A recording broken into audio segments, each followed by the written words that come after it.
Let's analyze this singles point between USC and UNC Wilmington. There's a lot to go over. I cannot wait to show you what you should copy and not copy from these high-level singles players.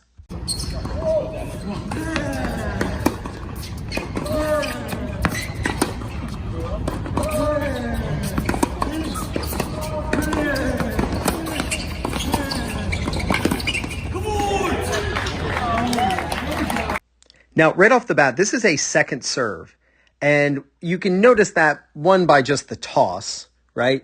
And the arm action and the swing path.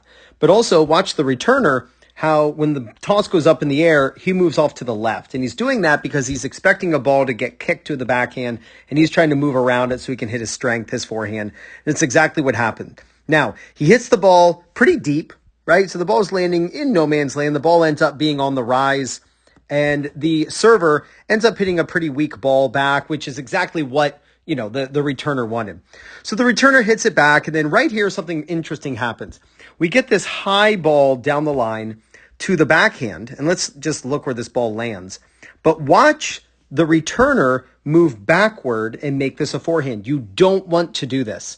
You don't want to move backward, leaning back to hit a forehand, because you'll end up hitting a worse shot than you would have if you just hit your backhand. And that's what happens. The returner hits a weak ball. The ball lands around the service line, and that's actually the ball that then the server attacks on. So it's very simple. I made a video on this, I don't know, probably in the last week, and it was don't move backward to hit a forehand on your backhand side. You're only what should be moving forward when you're doing this. You got to be careful even about moving across. Now, he did that on the return. Watch what I'm saying here. He did this on the return. He moved straight across to make this a forehand. Again, it's not the worst thing in the world, but what you don't want to do is move backward when you could have just held your ground and taken it as a backhand. All right, so here's the approach shot that goes down the line. And one thing that got the server in trouble was this approach shot landed short. So when you're hitting an approach shot, the goal is depth. If you can get the ball really deep, it'll force usually a ball that pops up, and then you can put it away for an angle. But the approach shot was quite short. And then right here, this player makes an absolutely perfect 1-2 punch in being able to beat people who are approaching the net on you. First, do not, in most cases, go for passing shots right when your opponent is attacking the net. Because look where the server is. He's actually standing behind the service line. That means there is a ton of room for the returner to spin it low to his feet. And that's exactly what happens. So the returner, he's not trying to hit a pass here. He's just trying to force the volleyer into hitting a low volley. Now, let's look at the technique of this volley. You have to be careful about setting the racket too high. Let's actually go to the contact here. There's the contact. I'm going to put a little dot there, right, where the contact is. So there's the contact. Look at the racket's initial move.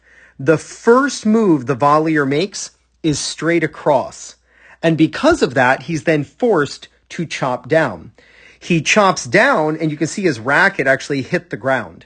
When you are dealing with a low volley, don't set your racket way above the ball, forcing you to have to chop down. You'll put a ton of backspin on the ball floats, and you end up hitting a pretty weak volley. And that's exactly what happened here. The ball lands short, and now the returner kind of gets to do whatever he wants to do. Now, I thought it was pretty funny, and it's smart because if you can mess up the returner, that's good. But watch the server. Watch the server. After he hit this volley, he starts like juking left and right.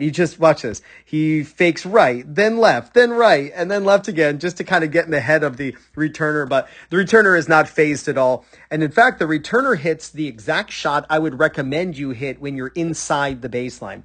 When you're inside the baseline and then you're going to go for the pass, the down the line pass is generally the smarter shot to hit, especially because this is a low ball. When you hit cross court passing shots, especially on a low ball, you have to spin the ball into the service box. And that is not an easy thing to do on the backhand side, to get a ton of spin and spin the ball into the service box and make the ball leave the court using the sideline. Because if you hit the ball deep in the court, it just goes through the volleyer's backhand volley here. So the down the line, actually, even though cross court is longer, he actually gets a longer court to work with by going down the line, because cross-court passing shots generally have to land in the service box, which ultimately is a shorter distance.